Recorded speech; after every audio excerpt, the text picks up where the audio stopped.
హైదరాబాద్ మహానగరంలో చెరువుల రక్షణ, ఆక్రమణల తొలగింపే లక్ష్యంగా పుట్టుకొచ్చిన హైడ్రా ఇప్పుడు తీవ్ర వివాదాల్లో చిక్కుకుంది. ముఖ్యమంత్రి రేవంత్ రెడ్డి ఎంతో ప్రతిష్టాత్మకంగా తీసుకొచ్చిన ఈ వ్యవస్థ ఇప్పుడు ఏకంగా హైకోర్టు ఆగ్రహానికి గురైంది. హైడ్రా కమిషనర్గా ఉన్నటువంటి ఏవి రంగనాథ్పై న్యాయస్థానం సీరియస్ అయింది. ఆయనపై ఏకంగా 63 కోర్టు ధిక్కరణ కేసులు ఉండడంపై తీవ్ర అభ్యంతరం వ్యక్తం చేస్తూ తక్షణమే ఆయనను ఆ బాధ్యతల నుండి తప్పించాలని చీఫ్ సెక్రటరీని ఆదేశించింది. ఒక ఐజీ స్థాయి అధికారికి ఆ బాధ్యతలు అప్పగించాలని సూచించింది. స్వయంగా కోర్టుకు హాజరైన రంగనాథ్ క్షమాపణలు చెప్పినా న్యాయస్థానం శాంతించలేదు. అసలు హైడ్రా కమిషనర్ చుట్టూ మొదటి నుంచి ఎందుకు ఇన్ని వివాదాలు ముసురుకున్నాయి? చెరువుల రక్షణ అనేటువంటి మంచి ఉద్దేశంతో మొదలైన హైడ్రా రాను రాను ఎందుకు గురి తప్పింది? పెద్దల ఫామ్ హౌస్లు కూల్చినప్పుడు చప్పట్లు కొట్టిన ప్రజలు పేదల ఇళ్లపైకి జేసీబీలు వెళ్లగానే ఎందుకు తిరగబడ్డారు? రాజకీయ ప్రత్యర్థులను టార్గెట్ చేసేందుకే హైడ్రాను వాడుకున్నారా? దుర్గం చెరువు, ఫాతిమా కాలేజీల విషయంలో హైడ్రా ద్వంద్వ వైఖరి ఎందుకు అవలంబించింది? ప్రైమ్ 9 బర్నింగ్ ఇష్యూలో చూద్దాం.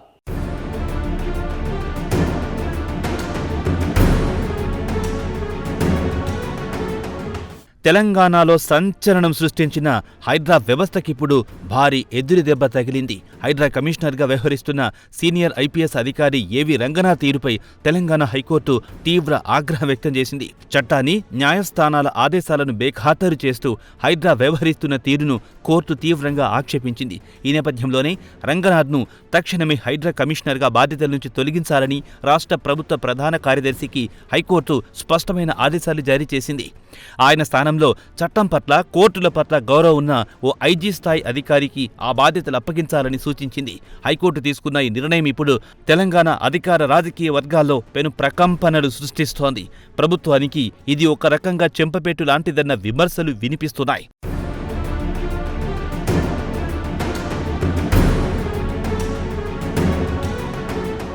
హైకోర్టు ఇంత సీరియస్ అవ్వడానికి ప్రధాన కారణం హైడ్రా కమిషనర్పై ఉన్న కోర్టు ధిక్కరణ కేసులే. రంగనాథ్ బాధ్యతలు చేపట్టిన నాటి నుంచి ఇప్పటి వరకు ఆయనపై ఏకంగా 63 కోర్టు ధిక్కరణ పిటిషన్లు దాఖలయ్యాయని న్యాయస్థానం గుర్తు చేసింది. ఒక ప్రభుత్వ అధికారిపై ఇన్ని కోర్టు ధిక్కరణ కేసులుండడం బహుశా దేశ చరిత్రలోనే ఇదే తొలిసారి కావచ్చని న్యాయ నిపుణులు విస్మయం వ్యక్తం చేస్తున్నారు. స్టే ఆర్డర్లున్నా, కోర్టు విచారణలో ఉన్నా పట్టించుకోకుండా రాత్రికి రాత్రే జేసీబీలు పెట్టి కూల్చివేతలు చేపట్టడంపై కోర్టు తీవ్ర అభ్యంతరం వ్యక్తం చేసింది. చట్టానికి ఎవ్వరూ అతిథులు కారని, కోర్టు ఆదేశాలను ఉల్లంఘిస్తే ఎంతటి వారైనా మూల్యం చెల్లించుకోక తప్పదని హైకోర్టు ఈ సందర్భంగా ప్రభుత్వానికి, అధికారులకు గట్టి వార్నింగ్ ఇచ్చింది.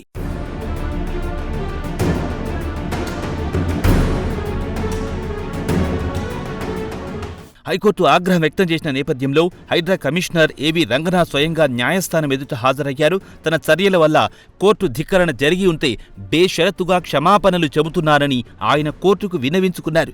తనకు న్యాయస్థానాల పట్ల, చట్టాల పట్ల పూర్తి నమ్మకం, అపారమైన గౌరవం ఉన్నాయని వివరణ ఇచ్చారు. చెరువుల రక్షణ, పర్యావరణ పరిరక్షణ కోసమే తాను నిబంధనల ప్రకారం విధులు నిర్వహించానని చెప్పుకునే ప్రయత్నం చేశారు. అయితే రంగనాథ్ క్షమాపణలను కోర్టు పరిగణలోకి తీసుకోలేదు. పదే పదే తప్పులు చేస్తూ, కోర్టు ఆదేశాలను ఉల్లంఘిస్తూ, తీరా కోర్టు పిలిచినప్పుడు క్షమాపణలు చెబితే సరిపోదని న్యాయస్థానం ఘాటుగా వ్యాఖ్యానించింది. వ్యవస్థల నడిపే అధికారులు చట్టబద్ధంగా వ్యవహరించాలని హితవు పలికింది.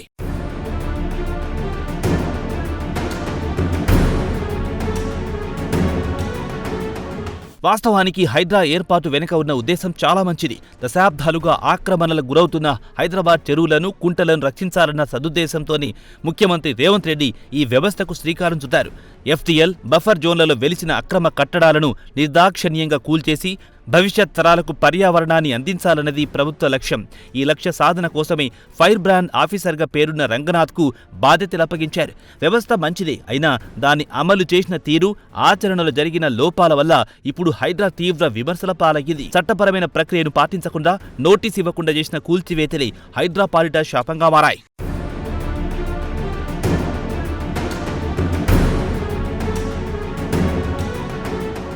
హైడ్రా మొదలైన కొత్తలో ప్రజల నుంచి విశేష స్పందన వచ్చింది.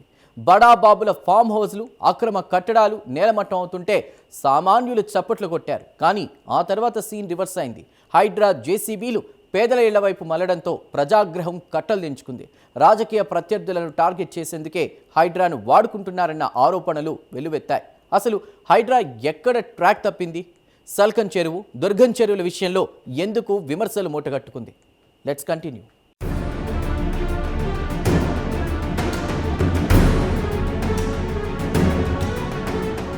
హైడ్రా ఆపరేషన్ మొదలెట్టిన తొలి రోజుల్లో ప్రజల నుంచి ఊహించని మద్దతు లభించింది. దశాబ్దాలుగా చెరువులను కబ్జా చేసి రాజభోగాలు అనుభవిస్తున్న బడాబాబుల గుండెల్లో హైడ్రా రైళ్లు పరిగెత్తించింది.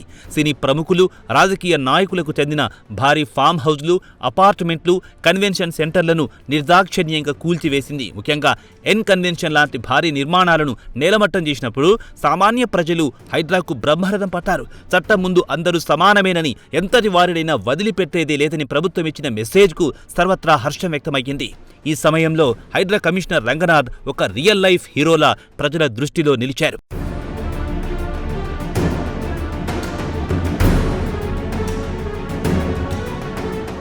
బడాబాబుల ఇల్లు కూల్చినంత కాలం బాగానే ఉన్న హైడ్రా ఎప్పుడైతే పేద మధ్యతరగతి ప్రజల ఇళ్లపై జేసీబీలు పంపిందో అప్పుడే సీన్ రివర్స్ అయ్యింది. ఏళ్ల తరబడి పైసా కూడబెట్టుకుని బ్యాంకుల్లో అప్పులు చేసి కట్టుకున్న ఇళ్లను కళ్ళెదుటే కూల్చేస్తుంటే బాధితులు కన్నీరు మున్నీరుగా విలపించారు. కనీసం ఇంట్లోని సామాన్లు తీసుకునే సమయం కూడా ఇవ్వకుండా ముందస్తు నోటీసులు లేకుండా చేసిన కూల్చివేతలు ప్రజా ఆగ్రహానికి కారణమయ్యాయి. ప్రభుత్వ అనుమతులు, రిజిస్ట్రేషన్లు ఉన్న ఇళ్లను కూడా ఎఫ్టీఎల్ పరిధిలో ఉన్నాయంటూ కూల్చేయడం తీవ్ర వివాదాస్పదమయ్యింది. తప్పు చేసిన అధికారులను వదిలేసి అమాయక ప్రజల ఇల్లు కూల్చడమేంటని సమాజం నలుమూలల నుంచి హైడ్రాపై తీవ్ర స్థాయిలో వ్యతిరేకత వ్యక్తమయ్యింది.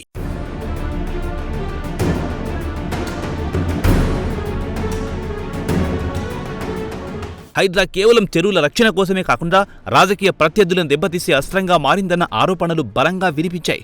ప్రధానంగా ప్రతిపక్ష బీఆర్ఎస్, బీజేపీ నేతలకు చెందిన కట్టడాలనే లక్ష్యంగా చేసుకుని హైడ్రా ఆపరేషన్లు సాగాయన్న విమర్శలొచ్చాయి. అధికార కాంగ్రెస్ పార్టీ నేతల ఆక్రమణలు చూసి చూడనట్టుగా వదిలేసి కేవలం ప్రతిపక్ష నేతల ఇళ్లు, ఫామ్ హౌజ్లపైనే జేసీబీలు ప్రయోగించారని విపక్షాలు మండిపడ్డాయి. ఇది ముమ్మాటికి రాజకీయ కక్ష సాధింపు సరియేనని రేవంత్ రెడ్డి తన రాజకీయ ప్రత్యర్థులను భయభ్రాంతులకు గురిచేసేందుకే హైడ్రాను ఒక ప్రైవేట్ సైన్యంలా వాడుకుంటున్నారని బీఆర్ఎస్, బీజేపీ నేతలు తీవ్ర స్థాయిలో ఆరోపణలు గుప్పించారు.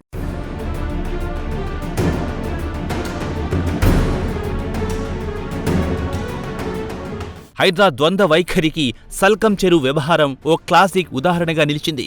సల్కం చెరువు ఎఫ్టీఎల్ పరిధిలో ఉన్న ఫాతిమా కాలేజ్ విషయంలో హైడ్రా వ్యవహరించిన తీరు వివాదాస్పదమైంది. పేదల ఇళ్లను రాత్రికి రాత్రి కూల్చేసిన అధికారులు ఓ మైనార్టీ విద్యాసంస్థ విషయంలో మాత్రం వెనక్కి తగ్గడంపై బీజేపీ భగ్గుమంది.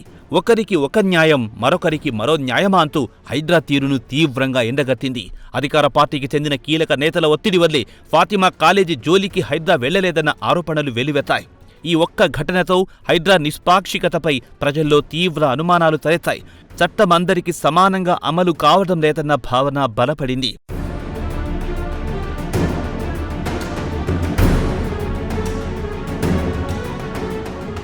సల్కం చెరువు వ్యవహారంతో హైడ్రా తీరుపై అనుమానాలు మొదలైతే దుర్గం చెరువు ఎపిసోడ్తో అవి మరింత బలపడ్డాయి. సామాన్యుల ఇళ్లను క్షణాల్లో కూల్చేసిన జేసీబీలు సీఎం బంధువుల ఇళ్ల దగ్గరకు వచ్చేసరికి ఎందుకు ఆగిపోయాయి? మార్కింగ్ చేసి వదిలేయడం వెనుకున్నటువంటి ఆంతర్యం ఏంటి?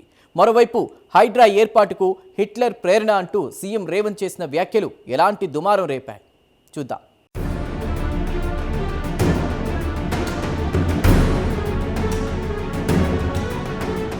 హైదరాబాద్కే తలమానికంగా మారిన దుర్గం చెరువు ఆక్రమణల వ్యవహారం హైడ్రా మెడకు చుట్టుకుంది.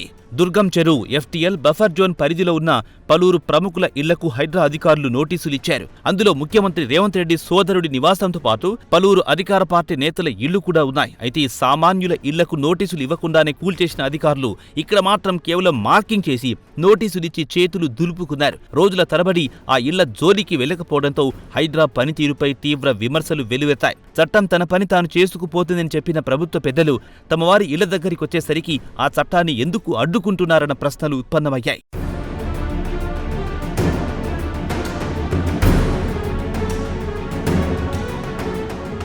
దుర్గం చెరువు వ్యవహారంలో హైడ్రా అనుసరిస్తున్న ద్వంద్వ వైఖరిపై ప్రతిపక్షాలు భగ్గుమన్నాయి. సీఎం బంధువుల ఇళ్లను మార్కింగ్ చేసి ఎందుకు వదిలేశారని బీఆర్ఎస్, బీజేపీ నేతలు పదే పదే నిలదీశారు. పేదల ఇళ్లపై ప్రతాపం చూపించే జేసీబీలు అధికార పార్టీ నేతల ఇళ్ల ముందు ఎందుకు ఆగిపోయాయని ప్రశ్నించారు. హైడ్రా అనేది కేవలం ప్రతిపక్షాలను భయపెట్టడానికి, సామాన్యులను రోడ్డున పడేయడానికే పరిమితమయ్యిందా అని మండిపడ్డారు. ముఖ్యమంత్రికి చిత్తశుద్ధి ఉంటే ముందుగా తన బంధువుల ఇళ్లను కూల్చి ఆదర్శంగా నిలవాలని డిమాండ్ చేశారు. ఈ వ్యవహారంతో హైడ్రా నిష్పాక్షికత పూర్తిగా దెబ్బతిందని, అది కేవలం ప్రభుత్వ పెద్దల కనుసన్నలో పనిచేసే కీలు బొమ్మగా మారిపోయిందని విపక్షాలు తీవ్ర స్థాయిలో ధ్వజమెత్తాయి.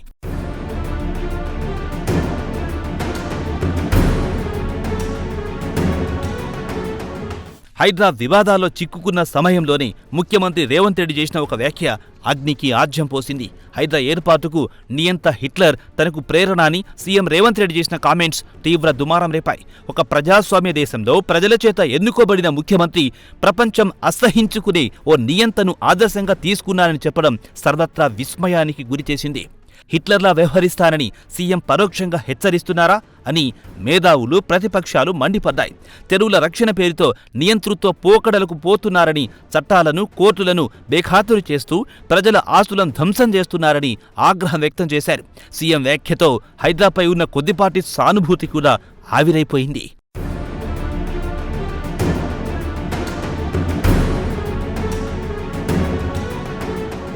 ఒక మంచి ఆశయంతో మొదలైన వ్యవస్థ పాలకుల అత్యుత్సాహం, అధికారుల తొందరపాటు వల్ల ఎలా గాడి తప్పుతుందో చెప్పడానికి హైడ్రా ఒక ఉదాహరణగా నిలిచింది. ప్రభుత్వ పెద్దల ఒత్తిడి వల్లే హైడ్రా కమిషనర్ ఇలాంటి వివాదాస్పద నిర్ణయాలు తీసుకున్నారా? హైకోర్టు తాజా ఆదేశాలతో హైడ్రా భవిష్యత్ ఏంటి? ముగింపులో చూద్దాం.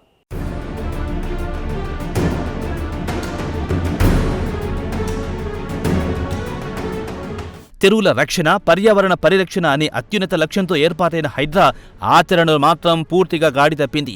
చట్టబద్ధమైన ప్రక్రియను పాటించకపోవడం, మానవతా దృక్పథం లోపించడం వల్లే ఆక్రమణలను తొలగించే ముందు ప్రత్యామ్నాయ ఏర్పాట్లు చేయకపోవడం, ముందస్తు నోటీసులు ఇవ్వకపోవడం లాంటి చర్యలను హైడ్రాను విలన్గా మార్చాయి. ఒక వ్యవస్థను నడిపేటప్పుడు కేవలం దూకుడుంటే సరిపోదని, దానికి చట్టబద్ధత, జవాబుదారీతనం తోడవాలని న్యాయ నిపుణులు స్పష్టం చేస్తున్నారు. హైడ్రా చేసిన తప్పుల వల్లే ఇప్పుడు ఏకంగా హైకోర్టు జోక్యం చేసుకుని కమిషనర్ను తొలగించే స్థాయికి పరిస్థితి దిగజారిందని విశ్లేషకులు అభిప్రాయపడుతున్నారు.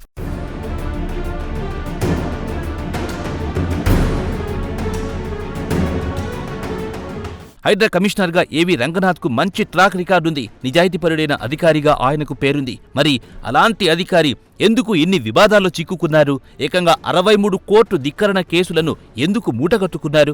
దీని వెనుక ప్రభుత్వ పెద్దల తీవ్రమైన ఒత్తిడి ఉందన్న వాదనలు వినిపిస్తున్నాయి. రాత్రికి రాత్రే ఫలితాలు చూపించాలన్న పాలకుల అత్యుత్సాహం, రాజకీయ ప్రత్యర్థులను టార్గెట్ చేయాలన్న అజెండా వల్లే అధికారులు నిబంధనలను గాలికి వదిలేశారన్న విమర్శలున్నాయి. పైనుంచి వచ్చిన ఆదేశాలను గుడ్డిగా అమలు చేయడం వల్లే రంగనాథ్ ఇప్పుడు కోర్టు బోన్లో నిలబడాల్సి వచ్చిందని, పాలకుల తప్పులకు అధికారులు బలిపశువులవుతున్నారని బ్యూరోక్రాటిక్ వర్గాల్లో చర్చ జరుగుతోంది.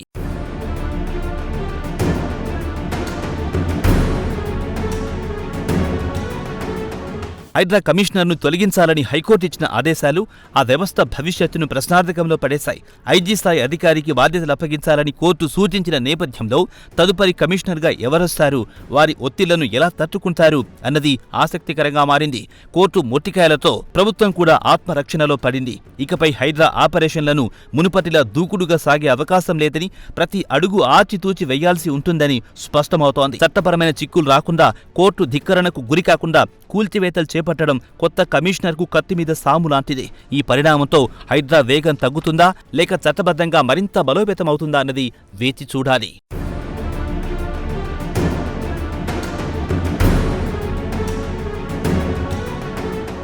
తెరువుల రక్షణ ఎంత ముఖ్యమో చట్టబద్ధమైన పాలన కూడా అంతే ముఖ్యం. ఈ రెండింటి మధ్య బ్యాలెన్స్ సాధించడంలో ప్రభుత్వం విఫలమైందన్నది తాజా పరిణామాలతో స్పష్టమవుతోంది. ఆక్రమణను తొలగించాల్సిందే, అందులో ఎలాంటి రాజీ పడకూడదు. కానీ ఆ ప్రక్రియ చట్టబద్ధంగా, పారదర్శకంగా జరగాలి. పేద, ధనిక, అధికార, ప్రతిపక్ష అనే తేడా లేకుండానే చట్టం అందరికీ సమానంగా అమలు కావాలి. అప్పుడే ఆ వ్యవస్థపై ప్రజలకు నమ్మకం కలుగుతుంది. హైకోర్టు ఇచ్చిన తీర్పును ఒక గుణపాఠంగా తీసుకుని ప్రభుత్వం హైడ్రా వ్యవస్థను ప్రక్షాళన చేయాల్సిన అవసరం ఉంది. చట్టపరమైన లోపాలను సవరించి మానవతా దృక్పథంతో ముందుకు సాగితేనే హైడ్రా తన అసలు లక్ష్యాన్ని చేరుకోగలుగుతుంది.